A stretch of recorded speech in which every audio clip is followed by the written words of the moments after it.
Hi everyone, Miss Lorette here. So in this particular video, I am going to cover section 8.8, which is all about how to factor an expression by a method known as grouping. So you will want your notebook and something to write with, and possibly a calculator to maybe help you out. So in a previous lesson, you should have covered how to factor something known as the GCF, or the greatest common factor, out of an expression. And the way that I like to think about it is when you factor a GCF, it's kind of like the inverse of the distributive property. Okay, so if you remember that when we distribute, we multiply. Well, when we factor, we're dividing. We're dividing the common factor, the biggest common factor that every single term has within an expression. So go ahead and give these a try. I'll go ahead and pause the video and put some solutions here so that way you can check when you're done. Okay, so hopefully you've given that a go, and here is what I am getting as my answers, and hopefully we match. Now, eventually, the goal is to be able to get so good at factoring that you don't really need to do all of this on your paper. You can kind of do it in your head and immediately just write the answer. But just to show you guys how I'm getting these answers, I did provide the work here. And this is the method that I typically show when I teach this to begin with. I show students that you can take each term, break it up into its prime factors, okay, and then see all of the factors that each term has in common, and then that's what creates your greatest common factor. So if you broke up 2x, that would be 2 times x. If you broke up 4 into its prime factors, it's 2 times 2. They each have a 2 in common, so that's my greatest common factor. And then to figure out what's left on the inside of your parentheses, like we covered last time, you're just going to divide. So your final answer should have been this. Number 2, our greatest common factor is a variable. So sometimes your greatest common factor could be a number, it can be a variable, or in the case of number 3, it's a product of the two. You've got numbers and you've got variables. So this is what you should have gotten for number 2. Greatest common factor was x. And number 3, the greatest common factor was 3 times x times y. Okay, so all of your answers should contain some sort of value sitting outside of a parentheses, and then some terms sitting inside a set of parentheses. Looks like a distributive property problem. Oops. Okay, so let's go ahead and take a look at some more examples. We're going to do the same thing. We're going to factor out what each expression has in common, but these problems look a little different. Okay, we're going to be using this skill quite a lot today. So take a moment to copy down everything that you see. And if you notice, what's different about these problems is that we already see a set of parentheses. Well, sometimes the greatest common factor, like I said, sometimes it's a number, sometimes it's a variable, sometimes it's a product of the two, and sometimes it's actually an entire expression in parentheses. So if you look at number 4, this 2 is being multiplied with this expression. This negative b is being multiplied with that exact same expression. I can actually factor this entire expression out, and I'm left with 2 and then minus b in the parentheses. To demonstrate a similar example for what exactly is happening here, let's say instead of an entire expression, it was just one variable. Let's say it was an x, right?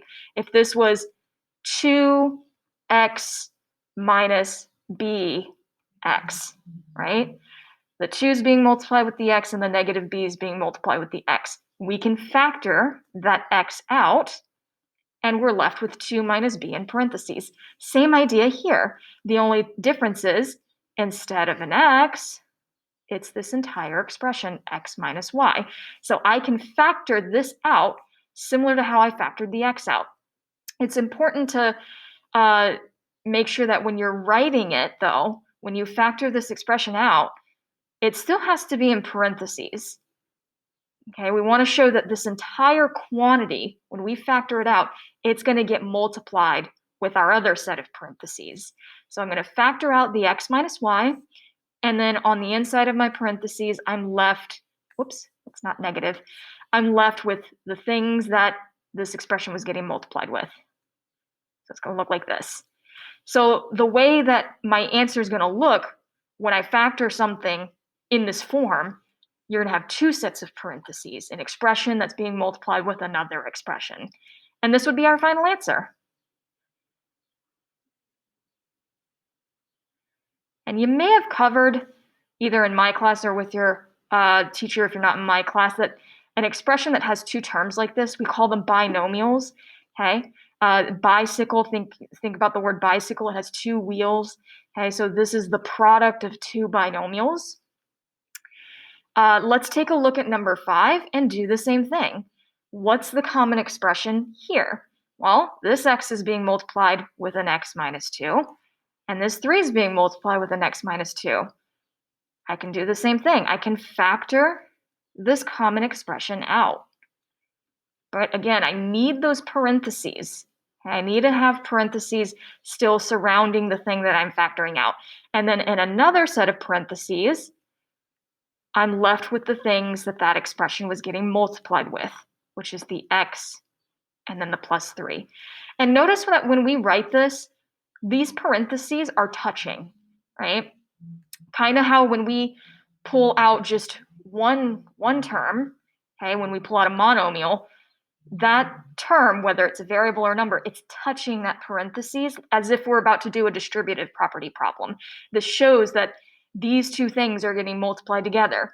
Well, the fact that these parentheses are touching means they're getting multiplied together. You would never put a plus or minus when you are done factoring like this in between these two binomials. All right, let's take a look at number 6. Number 6 is a little tricky. We've got a set of parentheses here that has an x plus 3, a positive x and a positive 3. And then we have a set of parentheses where I have an x and a 3, but they're both negatives. So rather than having two positives, I've got two negatives. They're very close to being the same. The only difference is the signs. So think about what we could do here to maybe make them the same. Maybe there's something that we can do. Maybe there's a way to rewrite it. I encourage you to maybe pause the video if you're in class with other people, maybe discuss it with your peers. Okay, well, hopefully you've given that some thought. And the idea here is if I want to make the second expression match, I need to change their signs, okay? Now, I can't multiply everything by -1, right? This isn't an equation. There's no two sides to this. I can't do the same operation on both sides of this because there are no two sides. It's just the one expression. So I can't really rely on inverse operations to manipulate this in any way. However, we've been doing a lot of factoring. So hopefully you've arrived to the conclusion that you can actually factor the negatives out by factoring a -1. So if I factor a -1, meaning I divide a -1 out of that second expression, that's going to leave me with some positives. Let's do that real quick. So this first part is going to remain the same. And then I've got a -x, and then I'm going to factor a -1 out. And remember, when we factor, that thing, that term, that number, whatever it is we're pulling out, it's getting multiplied with whatever it got factored out of. It's also going to get it's also going to get multiplied with this term that's already being multiplied with this expression, okay? This x, which is touching, that means it's getting multiplied with that expression. So likewise, what we factor out gets multiplied with this as well. So when I factor out a -1, I want to show that the -1 is being multiplied with this x here. And then I'm going to write my parentheses, and I'll be left with a +3 and a +x. All I do is change the signs when I divide by a negative. And I can simplify this a teeny bit before I fully factor it. I can take these two negatives, I can multiply these two numbers together, or these two values, and that's going to give me a +x. -x times -1 gives me a +x. And I can also just rearrange these terms so it matches exactly. I can do that because addition follows the commutative property. The order of the terms does not matter.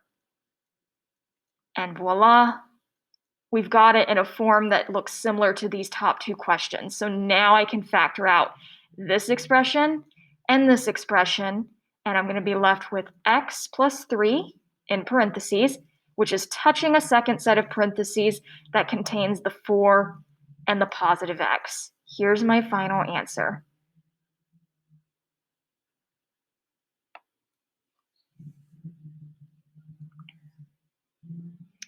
Okay, I'm going to go to the next slide. I'm going to give you some time to try some on your own. So go ahead and pause the video, give them a go. When you unpause, you'll see some solutions. Okay, so here's what I'm getting for my answers. The common factor was y minus 1 for number 7. So that's what you can factor out, leaving you at 3 plus 2y in the second binomial.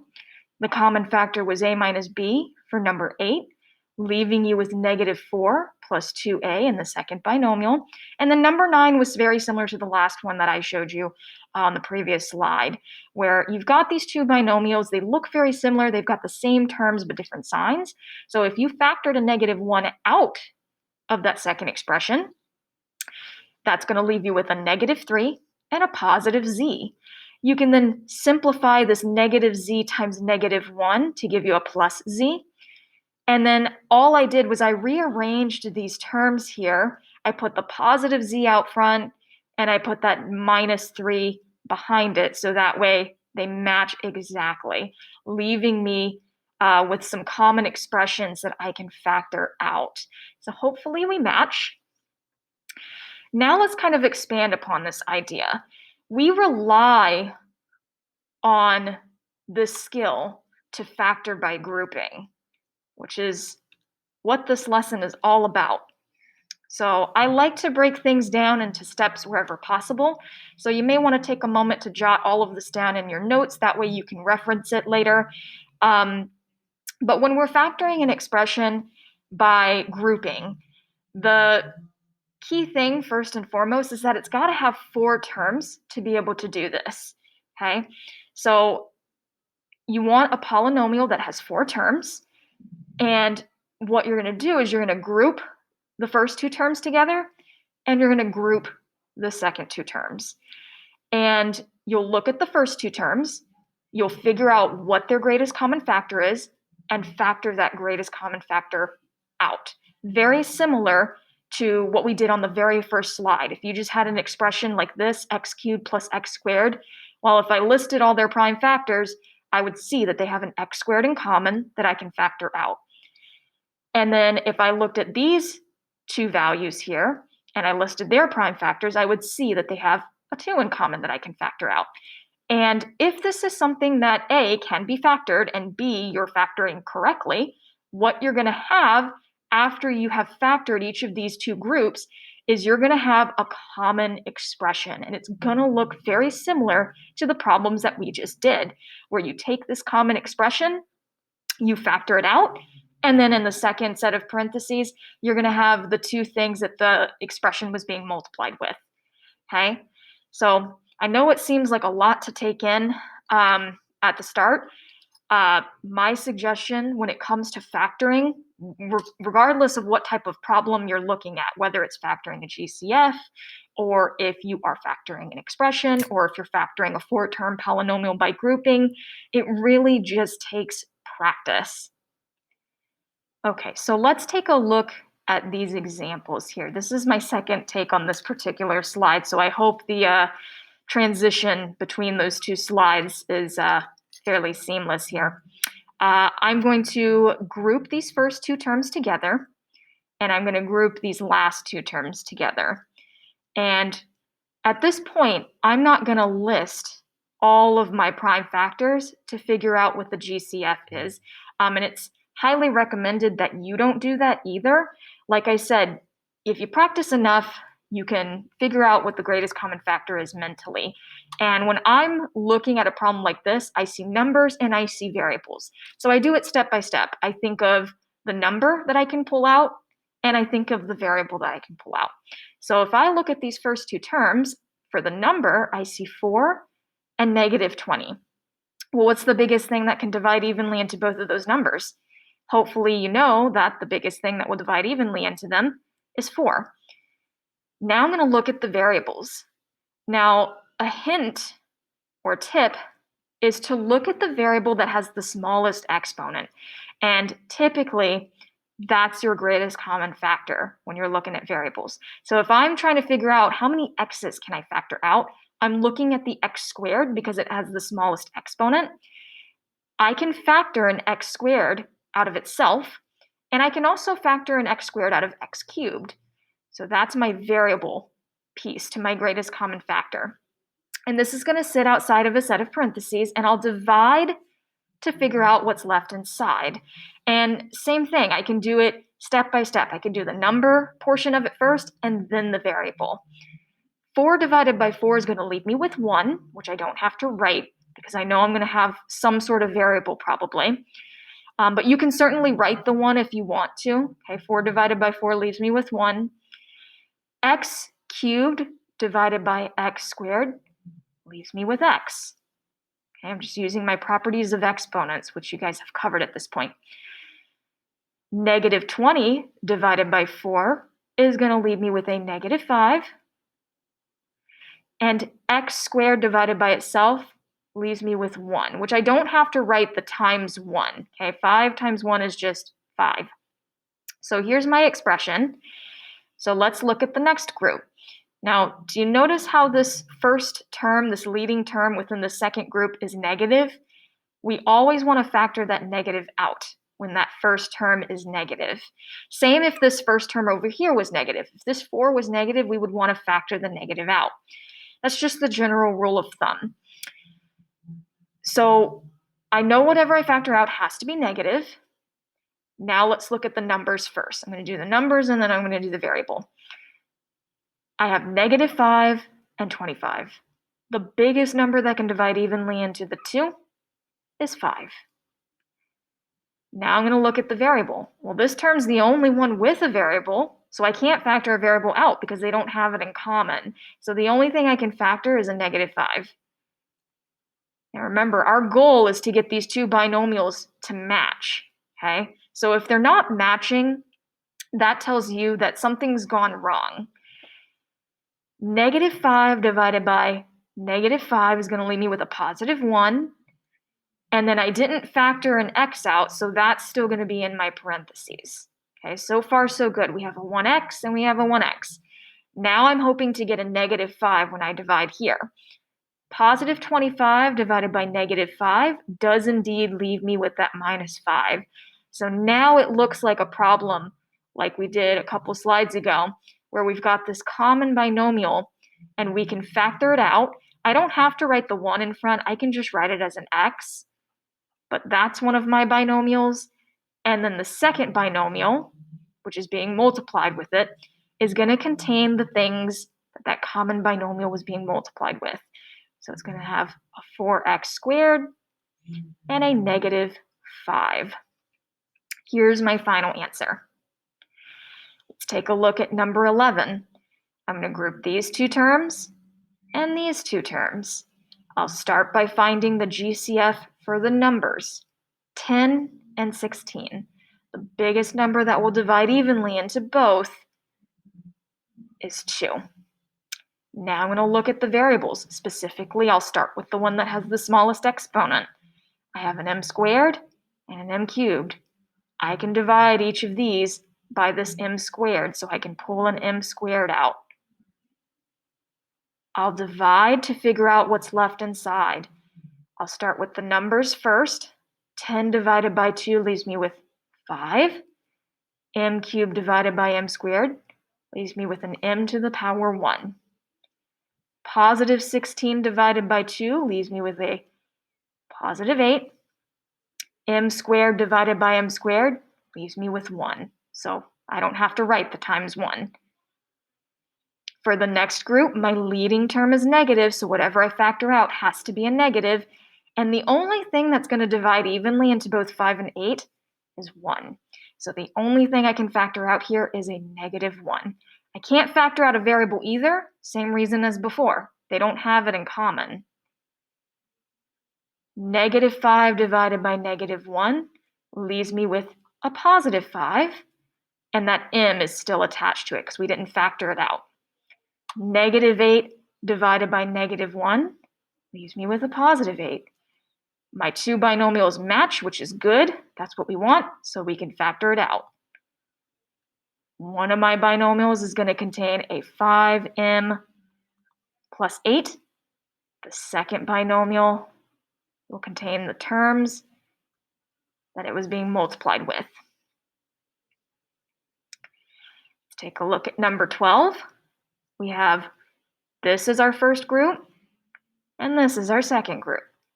I'll start with the numbers. 5 and 5. Well, they both have 5 in common, so I can factor the 5 out. P cubed and p squared. I'm going to look at the variable with the smallest exponent first, and I can divide each of these by p squared, so I can factor that out. I'll divide to figure out what's left inside. 5 divided by 5 leaves me with 1. P cubed divided by p squared leaves me with p to the power 1. 5 divided by 5 leaves me with a +1 for my second term, and p squared divided by itself leaves me with 1, which I don't have to write 1 times 1. For the next group, each of these has a 3, so I can factor a +3 out. And notice when we do this, when we factor for that second number, we're showing the sign in front of that number, because that's going to tell us what to put in between these two terms for that second binomial. So here, since I'm pulling out a +3, I want to put a plus sign in front of it. I can't factor a variable because they don't have it in common. Only this one has a variable. 3 divided by 3 will leave me with 1, and this first term still has that p attached to it because we didn't factor it out. And then 3 divided by 3 leaves me with a +1 at the end. We've got two matching binomials. That's the goal. So that way we can factor it out. I'm just going to write that 1p as a p, kind of like how I did up here with the x. So this is p plus 1. And in the second binomial, it's going to contain 5p squared and then +3. All right. Last one, and then I'm going to give you guys some to try on your own. I'm going to look at these first two terms, 15 and 18. I'll do the numbers first. The biggest thing I can divide evenly into both of those is going to be a 3. And the biggest variable term that I can factor out is going to be a b squared. Okay, I'm looking at the one with the smallest exponent first. And you're probably thinking, well, why didn't we factor the negative out? That's because this first term has to be a negative in order for us to factor that out. If the second term is negative, we don't really care. I'm going to divide to figure out what's left inside. I'll do the numbers first. My quotient when I divide here is going to be 5. And when I divide here, it's just going to be a b to the power 1. -18 divided by 3 is going to give me a -6. And b squared divided by itself will leave me with 1. So I don't have to write the times 1. It's understood to be there. For the second group, this leading term is negative. So now I do want to pull a negative out. And the biggest thing that will divide evenly into both 5 and 6 is just 1. I can't pull a variable out because they don't have it in common. And now I'll divide to figure out what's left inside. -5 divided by -1 will leave me with a +5. And this first term still has that b because we didn't factor it out. +6 divided by -1 is going to leave me with a -6. And here are my matching binomials. Whoa, that startled me. My light just turned off because I've been sitting for so long. All right, I'm going to factor the second binomial.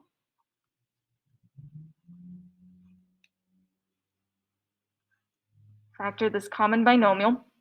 And the second binomial is going to contain 3b squared and then -1. So there's our final answer for that last one.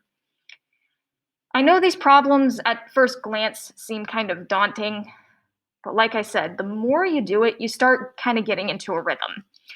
So go ahead and give these a try on your own. I'm going to pause here, and I encourage you to pause the video as well, so that way when you unpause, you'll see some answers. Okay, hopefully you have given these a go, and hopefully they weren't too hard. This is what I'm getting as my final answers. You should have the product of 2v plus 1 and 3v squared minus 5. Something that I failed to mention, I should have mentioned this earlier, it doesn't matter which binomial you put first, okay? Remember, multiplication, which is what's happening between these two binomials, order doesn't matter. A times B is the same thing as B times A. So this binomial times this binomial is the same thing if I were to write this binomial first. Okay, so long as you're showing that they're being multiplied, there should be no plus or minus in your final answer between these parentheses. Here's what I'm getting as my final answer for 15. The second group here, there was nothing that you could factor out except a positive 1. Okay, aside from that, they had nothing in common. So that's what you should have factored for that second group. For number 16, here's my final answer. And then 17, this is what I'm getting. So I hope that you found all of this helpful. Like I said, they just take practice. So keep at it. They will get easier, I promise. And I will see you guys next time. Take care.